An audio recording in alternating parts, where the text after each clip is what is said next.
As a pale sun rose over Agincourt woods, a French army made their preparations for their forthcoming trial of strength in battle.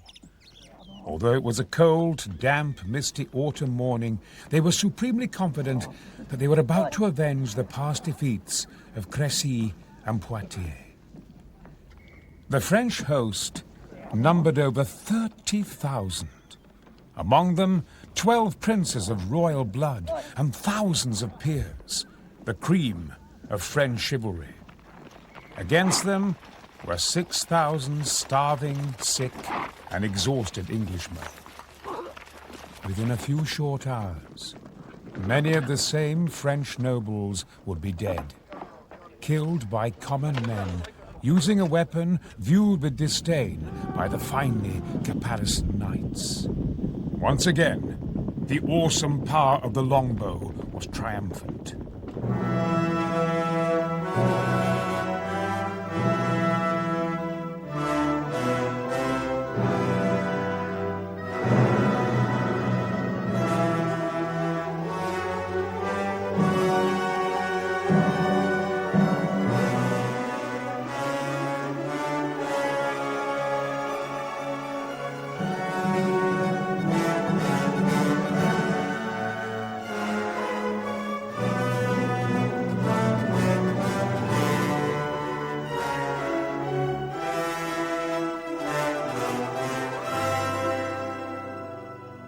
The origins of the conflict of which Agincourt was a part, and the weapon that won the battle, are bound together from the very beginning. As every schoolboy knows, in 1066, at the Battle of Hastings, William, Duke of Normandy, won a victory over the English that was to gain him the throne of England. His opponent, King Harold, was cut down by Norman knights after he had been wounded by an arrow. The Norman archers, unarmored on the most part and fighting on foot, were included in the tapestry made to commemorate King William's successful campaign.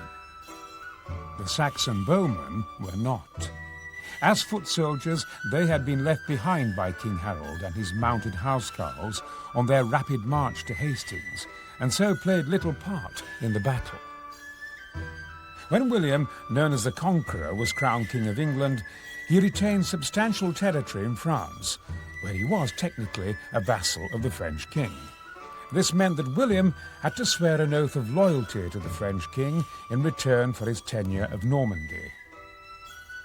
King Henry II, a great-grandson of the Conqueror, was crowned in 1154. As well as Normandy, he inherited Anjou and Maine from his father, and Poitou and Gascony and Guienne from his wife Eleanor of Aquitaine, the recently divorced Queen of France. In effect, this meant that the King of England owned more territory in France than the French king. King Henry II extended his possessions further by launching a successful invasion of Ireland. The leader of the expedition was the Earl of Pembroke, known as Strongbow, after his prowess with the bow, a prowess brutally matched by the South Welsh bowmen in his army. These men used their crude elm longbows to great effect, being able, as contemporary commentators observed, to pierce armour and pin a knight to his saddle. The skill of the South Welsh with the longbow was thought to have been developed in the long years of violent raiding and warring in their hilly country. The longbow was an ideal weapon of ambush and could be used anywhere. The lesson that common bowmen could be as effective as a mounted knight was one with implications that made it easy to ignore. Edward II chose to put all his faith in cavalry at the Battle of Bannockburn in 1314. His archers were driven into disarray by Scots horsemen attacking their exposed flank, whilst his cavalry was butchered on Scottish pikes. It was for his son to retrieve the reputation of English arms in Scotland and to set in motion, through two stunning victories, the chain of events that would lead to triumph on the field of Agincourt. Edward III developed his own method of battle. Fighting the Scots at Halidon Hill in 1333, King Edward divided his army into 3 units, or battles, of dismounted men-at-arms, each with 2 wings of archers drawn up to form a protruding wedge. This wedge was able to fire first into an attacking enemy's front ranks, and then, as it closed for the melee, into its flanks. When they attacked, the Scots were shot to pieces.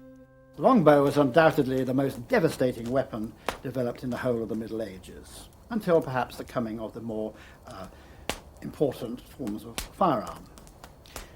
It was a 6-foot weapon, of course. It needed up to a 150-pound pull to bring the cloth-yard shaft all the way back to the ear. And it was provided, as we know, a whole range of different kinds of arrowheads for different purposes. The most usual one was, of course, the narrow steel point, which was used for the armour-piercing row, as you might say. But there was also a very broad-flanged arrow, which was used basically against cavalry horses, which were naturally the most vulnerable part of a knight charging on horseback. As for range, well, something like 400 yards was probably the maximum, but 200 yards was very effective battle range, and down at 60 yards it was absolutely lethal. A good archer could get off something like 10 shots in a minute, so at any one time there might well be 3 arrows in the air from his particular bow. Multiply that by 5,000 archers, and you've got something like 15,000 cloth-yard shafts falling like a pattering hail upon the enemy's cavalry. It was a daunting weapon indeed. It took a long time to make a proper archer, of course. As little boys, they had to learn to hold out their left arms and shoulders, always carrying a heavier and heavier weight, so they got that absolutely straight alignment of shoulder and arm to get that really solid, because that was the secret of a bowman. He had to have that right. As a result, they became very expensive eventually. 6 3 farthings was at one time the pay of an archer, which at this time was a very considerable amount of money. In the end, perhaps they overpriced themselves out of the market, and that is when the firearm really came to take over. But until that time, there was no weapon like it for killing power in any of the armies of Europe. While King Edward's eyes were on the successful conclusion of his campaign in Scotland, events in France were proving the fragile nature of the relationship between the 2 monarchies.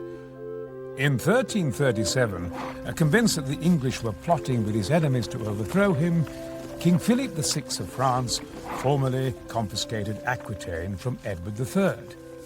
Edward responded by renewing his claim to the French throne and withdrawing his allegiance. War was now inevitable. From the very onset of the English invasion, archers were to be of crucial importance. The French army was not without its own divisions of bowmen, but they were a much smaller contingent, and they were armed not with the longbow, but the more modern crossbow. The crossbow was the other major weapon firing an actual projectile of the Middle Age period, before the invention of gunpowder on any large scale. Now it fired what was called a quarrel, which was about a 1 foot to 18-inch short arrow, but a more sturdy one. In fact, it had wooden flights usually, rather than ones with goose quill feathers like the longbow, yard arm shaft. And it had, at short range, a more devastating penetrating power, possibly, than the longbow. It had certain grave disadvantages, however. It could only fire at a maximum 3 rounds a minute, so that was only 1/3, less than 1/3 of the rate of a longbowman. And secondly, the fact that the bowstring was always attached to it when it was actually in the field, that meant that it was very liable to get damp. And when the bowstring got damp, this was a grave setback. Whereas the longbowman could quickly unhitch his string and put it into his helmet, usually, having wound it up, and keep it dry there, the crossbowman had no such advantage. So of the 2 weapons, there is no doubt that the longbow was the most devastating. It's interesting to realize, of course, that as late as the Second World War, this weapon was in use.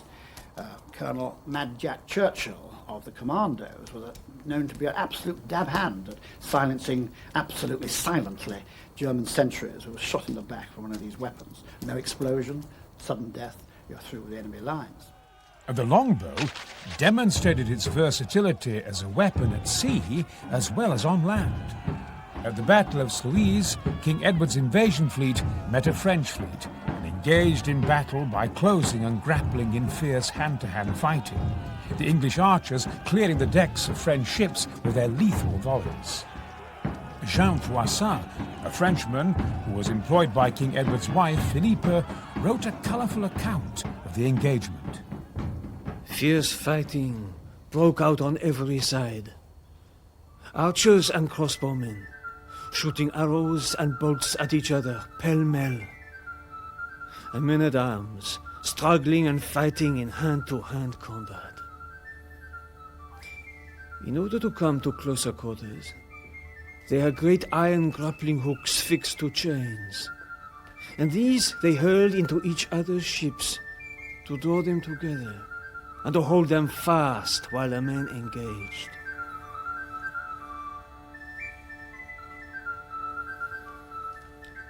Many deadly blows were struck, and gallant deeds performed. Ships and men were battered, captured and recaptured. The great ship Christopher was recovered by the English at the beginning of the battle, and all those on board were killed or taken prisoner. This capture took place in the midst of tremendous clamor and shouting, at which more English came to the scene, and immediately remanned her with a force made up entirely of archers. It was indeed a bloody and murderous battle. The French appeared to learn little from the setbacks they had suffered. Peace did not last for long, and in the winter of 1345, King Edward once more prepared for battle. He built up a royal army of 15,000 men, of whom perhaps half were armed with a longbow. On July the 11th, 1346, his army landed in France. The style of warfare of the English army was to become sadly familiar to many Frenchmen. The English cut a destructive sway through Normandy, robbing, pillaging, and plundering as they went. The French had, in the meantime, amassed an army of around 40,000 men, eager to be avenged on the invaders by crushing them in battle. As soon as they were mustered, they set off in pursuit.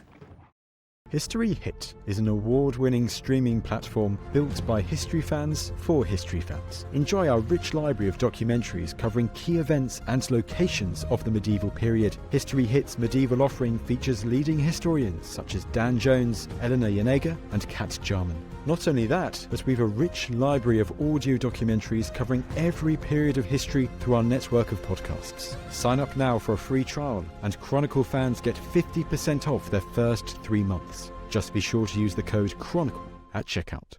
After a brief chase, King Edward drew up his forces on a ridge near the little town of Crécy. They numbered about 12,000, half of them archers. Arranged into 3 battles, with dismounted men-at-arms flanked by archers, the English were in a good defensive position. On the 26th of August, a massive French army arrived before the silent English lines. Instead of waiting to be formed into commanded battles, the impetuous French nobility wished to attack immediately. It was now that the lack of a clear command structure within the cosmopolitan French army became apparent. It was this factor which led to confusion and frustration. The French sent forward a contingent of Genoese crossbowmen to harry the English ranks. In the duel of archery that followed, the superior rate of fire of the longbow forced the Genoese to retire. Jean Froissart was told of what followed by an eyewitness. The English archers fired their arrows at the Genoese so thickly and well spread that they were like snow. When they felt the arrows penetrating their arms, head and faces, the Genoese, who had never met such archers before, were thrown into confusion. Some threw down their crossbows and others cut their bowstrings. They began to retreat. Between them and the French main guard was a body of splendidly mounted and armed knights who had watched their defeat and now stood between them and retreat. The King of France, seeing how poorly they had performed, called out, "Kill that rabble! They are only in our way!" The mounted men struck them down on all sides, and many fell.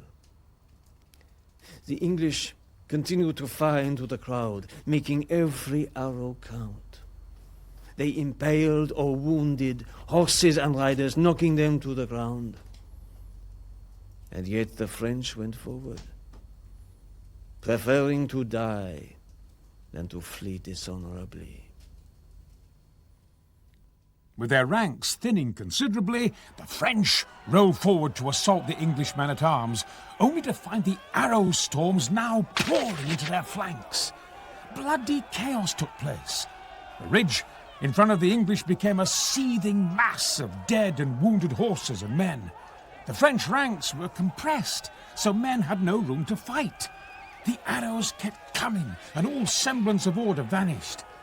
Those Frenchmen, still willing to fight, reformed and attacked. But it was too late. When the sun rose the next day, 10,000 French lay dead on the field. The victory of Crécy demonstrated the destructive power of the longbow even against the latest mail and plate armor. French chivalry was decimated, French government paralyzed by despondency. Yet within 20 years, it would happen again. In 1356, there was another English chevauchée, or armed raid, this time into Poitou. It was led by King Edward's eldest son, the Black Prince. Once again, the English found themselves trapped by a French army of over 30,000 men. The English force totaled 8,000, which included 4,000 archers. They took up positions along a wooded ridge near Poitiers. The first French attack was a suicidal frontal assault by 300 hand-picked knights, which was easily shot to pieces. The next assault was made by 2,000 men-at-arms on foot, who had struggled for 2 miles to reach the English lines. But the archers, moving swiftly, continued to pour arrows into the French flanks and rear.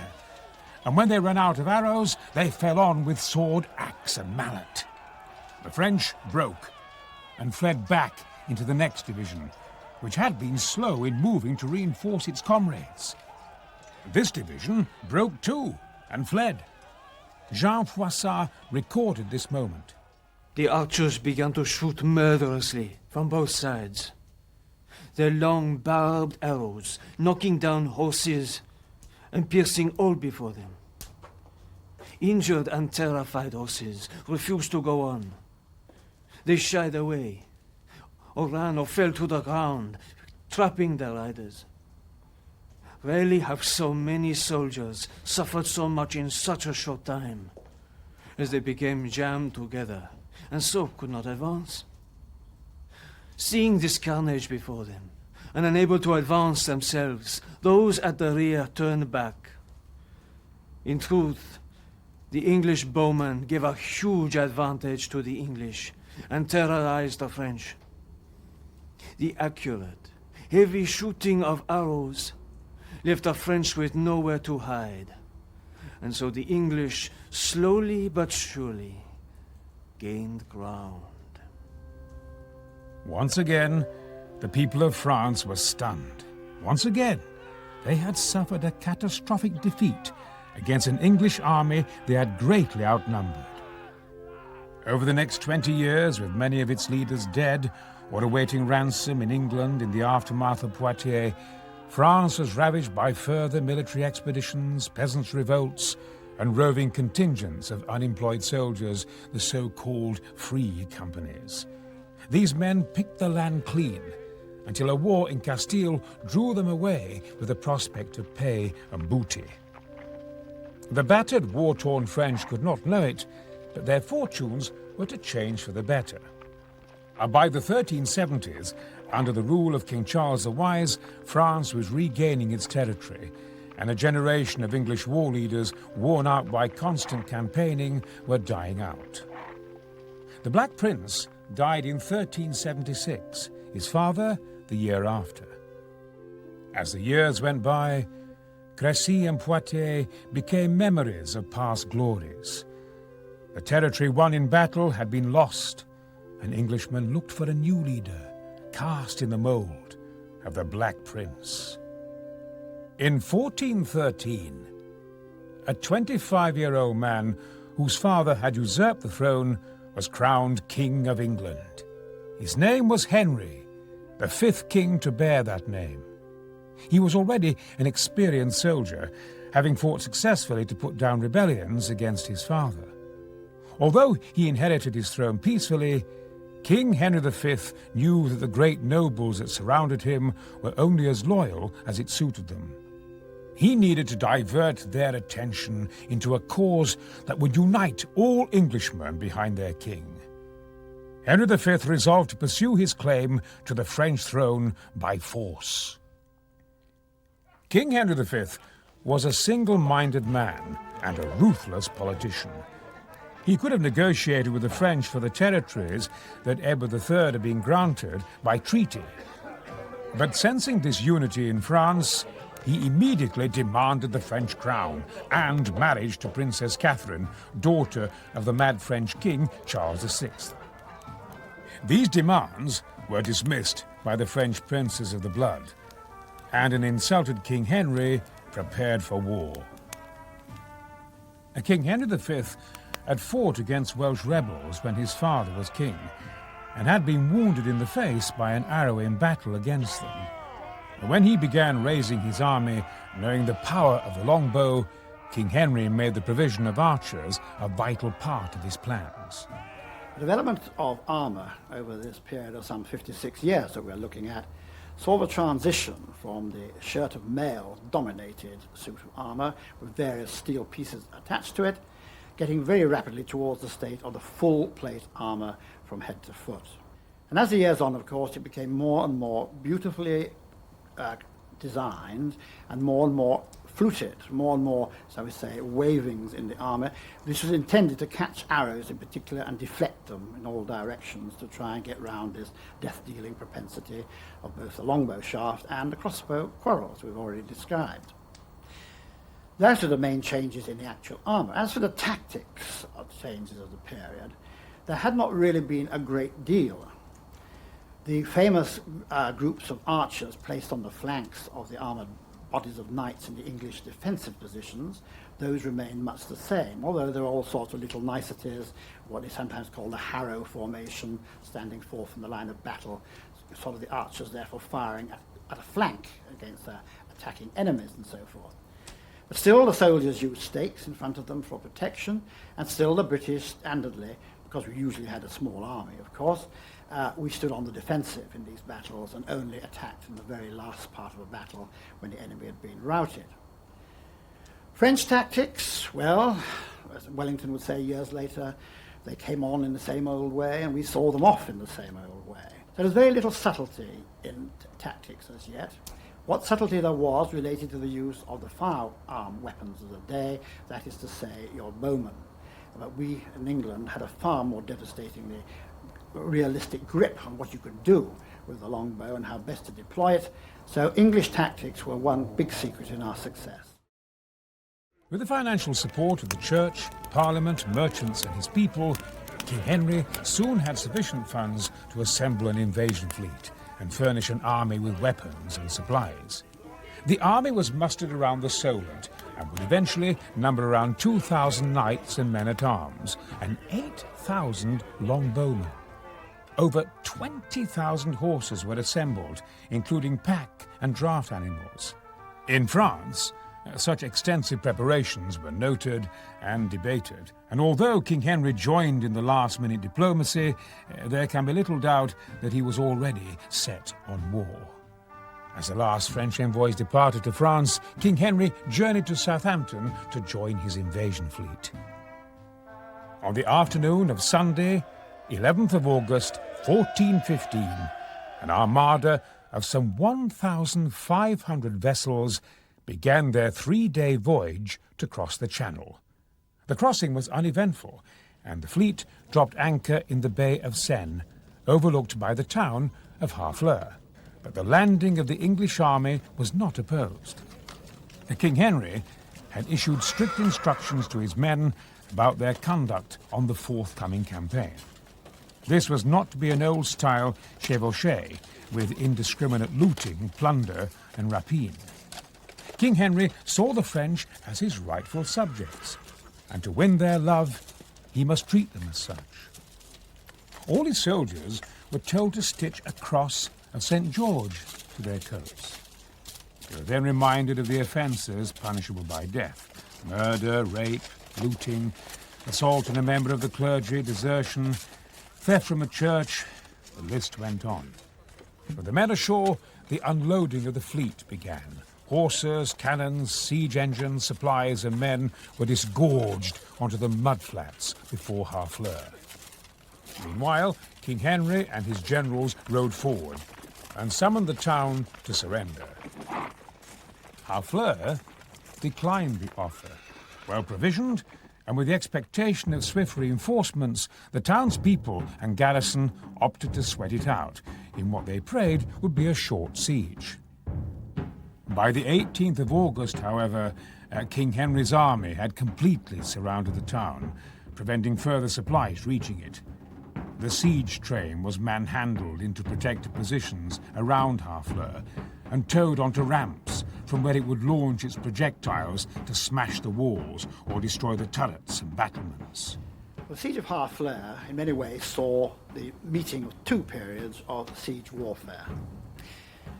First of all, there were the traditional methods still being used, which went back as far as the Romans and the ancient Greeks. That is to say, the use of various engines of war, hurling rocks like trebuchets or mangonels and so forth, with a view to crushing the enemy's defences or the defenders themselves, and thereby creating a breach of sorts.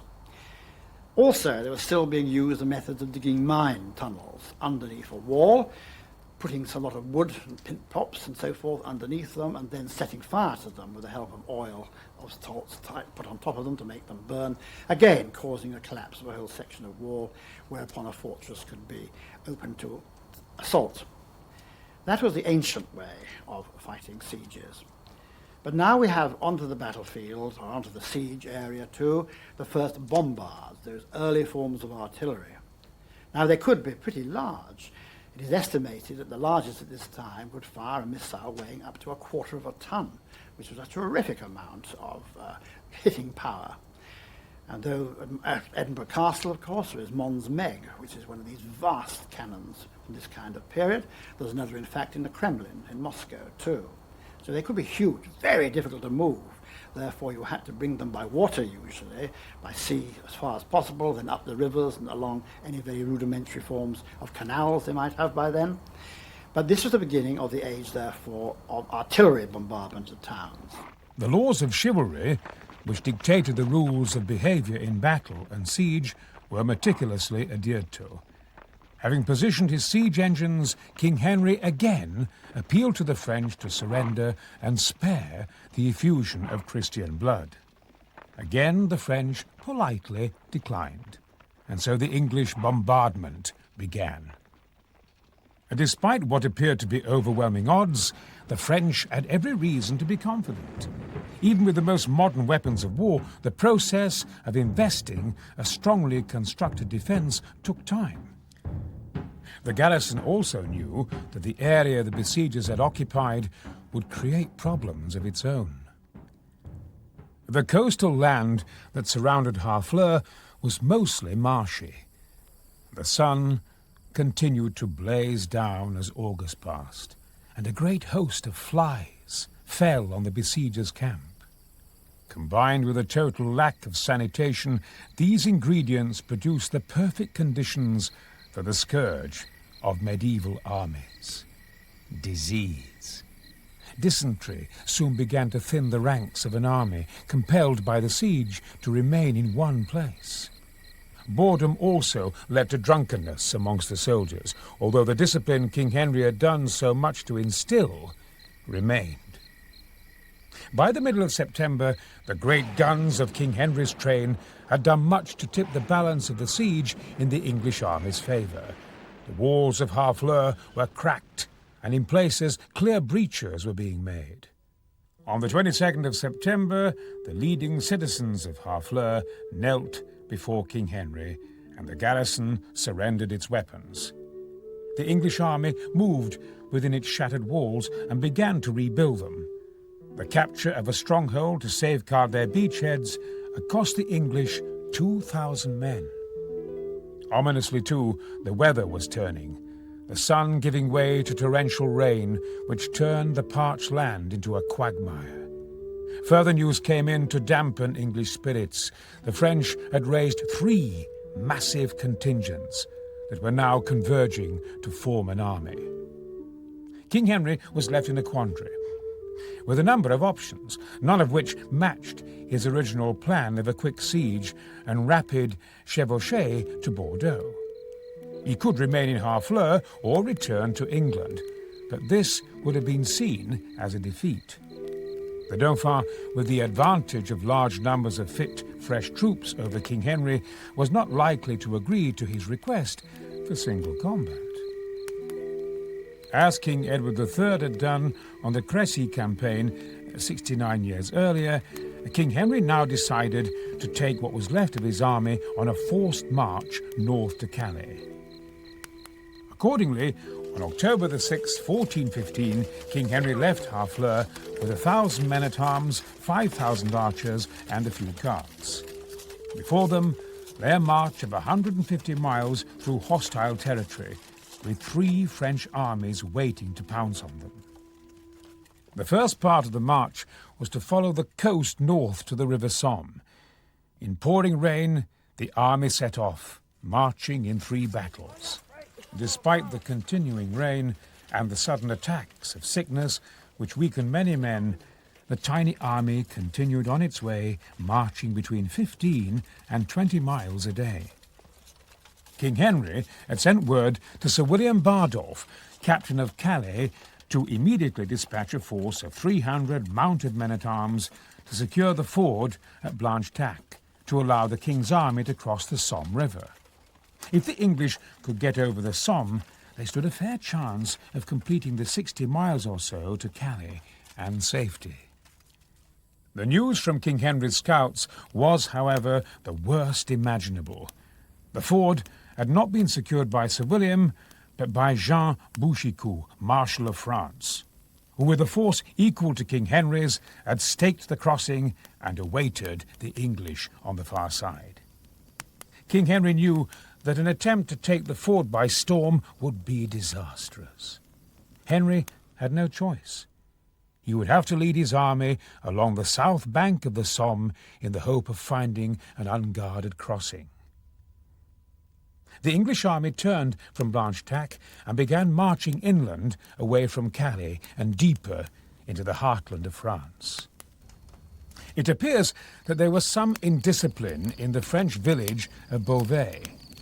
English soldiers broke into wine barrels and got drunk.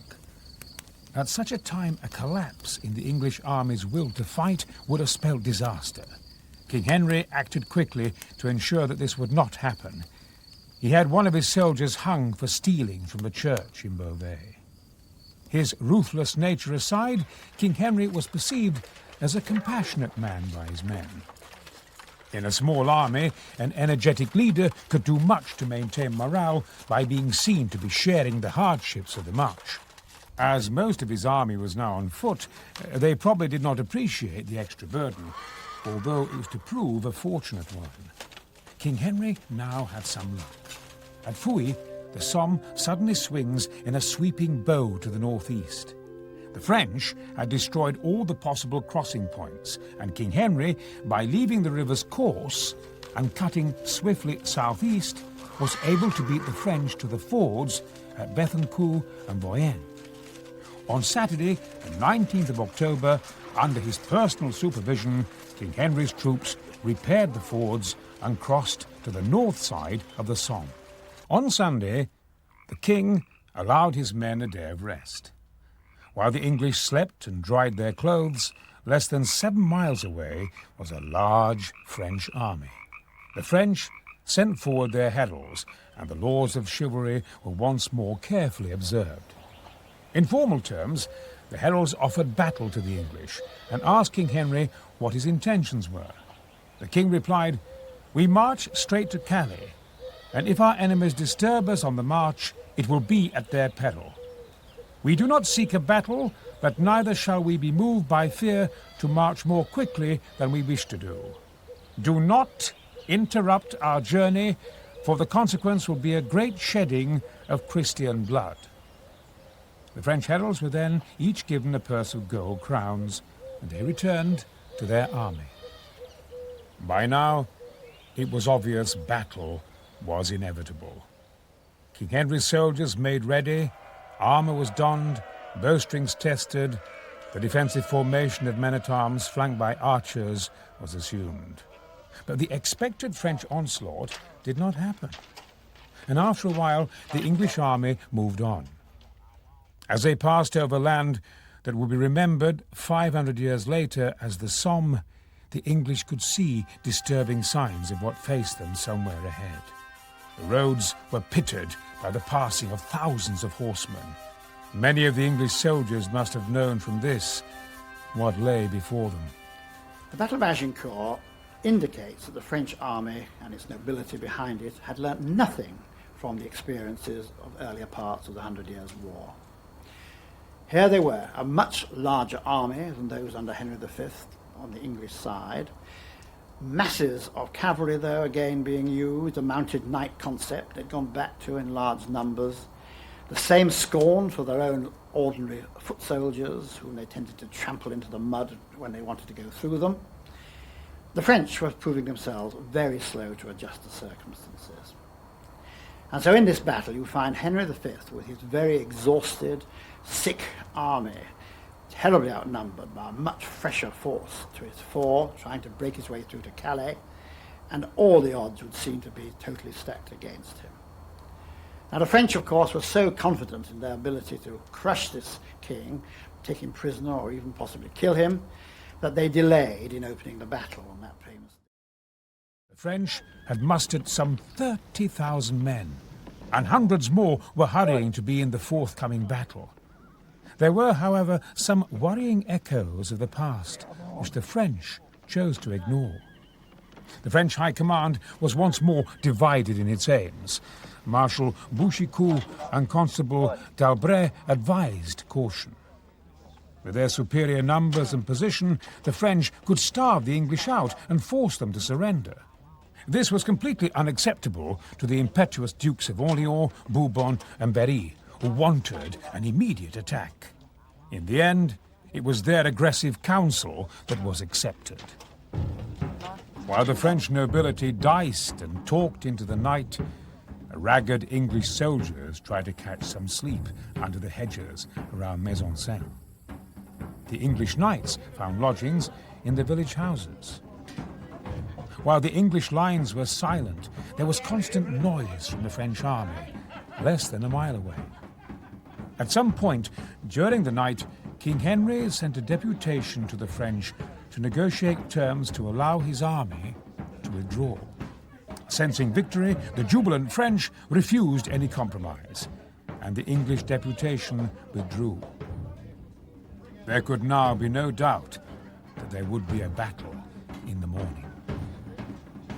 As the sun rose on the 25th of October, 1415, the English and French finalized their battle plans and armed. The French were being marshalled into 3 massive battles. The first battle was dismounted and contained some 8,000 French lords. This battle was flanked by crossbowmen and heavy cavalry. The crossbowmen would begin the battle by bombarding the English archers and allowing the heavy cavalry to charge and disperse them. The French vanguard would then advance, engage, and defeat the English men-at-arms. The 14,000-strong Second French battle was in support. The even larger French rear division was mounted and would remain in reserve until the English were routed. Then it would sweep down on the survivors. The English had deployed into their usual formation. 3 battles of men-at-arms, side by side, interspersed with wedges of archers. The whole line curved slightly, so that the flanking wedges were slightly in advance of the centre. In front of the army, the stakes had been driven into the ground. King Henry was in command of the centre, the Duke of York, the right wing, and Thomas, Lord Camoys, the left. The two forces were flanked on either side by woods, and now were separated by about 3/4 of a mile. King Henry addressed his army, reminding them of the justice of his quarrel, exhorting them to remember their families and country, and telling them of the French promise to cut off the archers' fingers if they won. In order to stand any chance at all, King Henry had to goad the French formations into attacking his line. Accordingly, the king gave the order, "In the name of God Almighty, in the name of Jesus and Mary, in the name of the Trinity, advance, banner, and St. George this day be thine help." Pausing only to kneel and cross themselves and kiss the ground, the English army advanced towards the French. At a distance of some 200 yards from the French lines, the English halted, and the archers drove their stakes into the muddy ground once more. The French had expected to attack on their terms and were enraged when the archers then drew back their bows and loosed the first destructive flight into their packed ranks.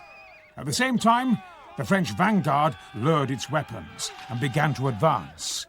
The flanking cavalry dug in its spurs and charged at the archers. As the first English arrows struck the French, things were already going wrong for them. The formations of cavalry on the French flanks had forced the crossbowmen into the woods or behind them, where they could take no active part in the battle. The muddy ground made it difficult for the French to advance. The enthusiasm of the French nobility to fight in the vanguard meant that its over-wide front was entangled with its own cavalry.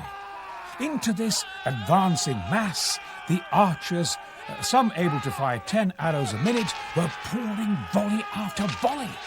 French cavalry on the flanks had to attack head-on because of the woods.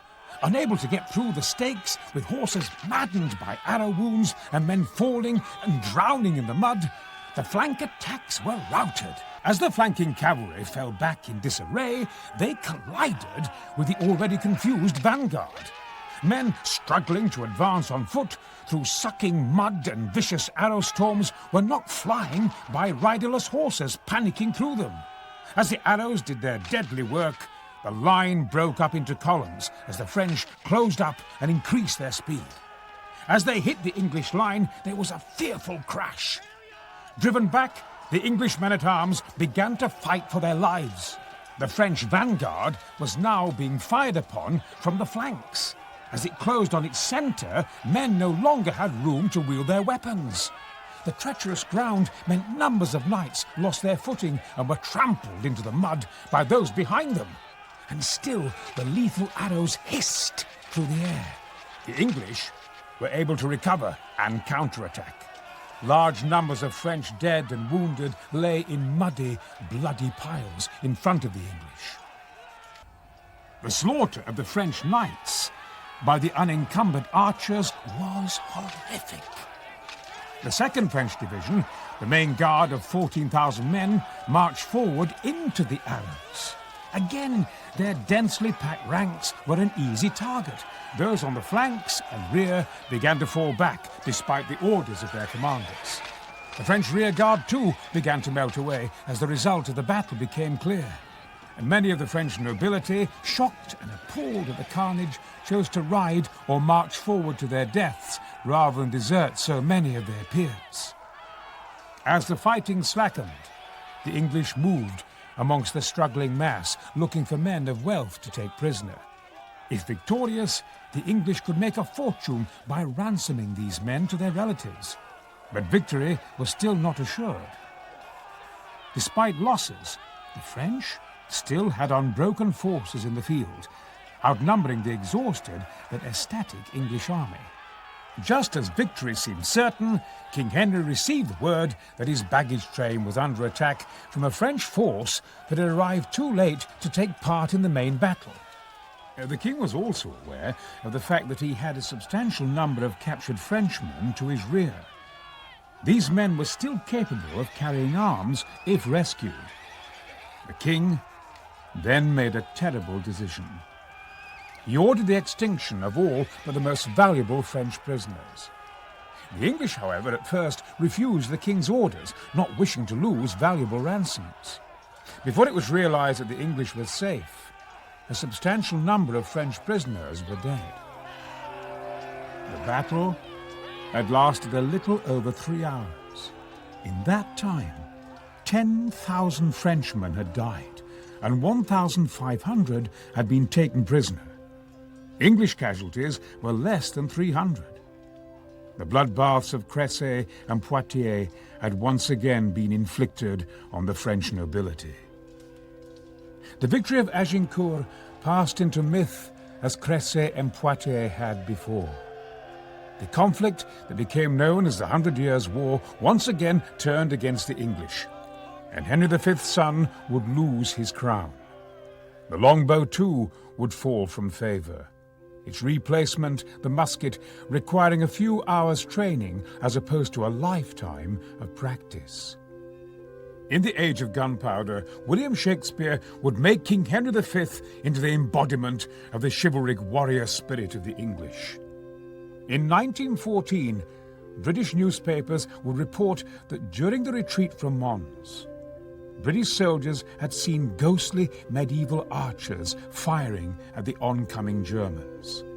Such is the power of myth. The truth of that day, in 1415, was different, and those who survived it would never forget. The victory of the longbow was achieved at a terrible price.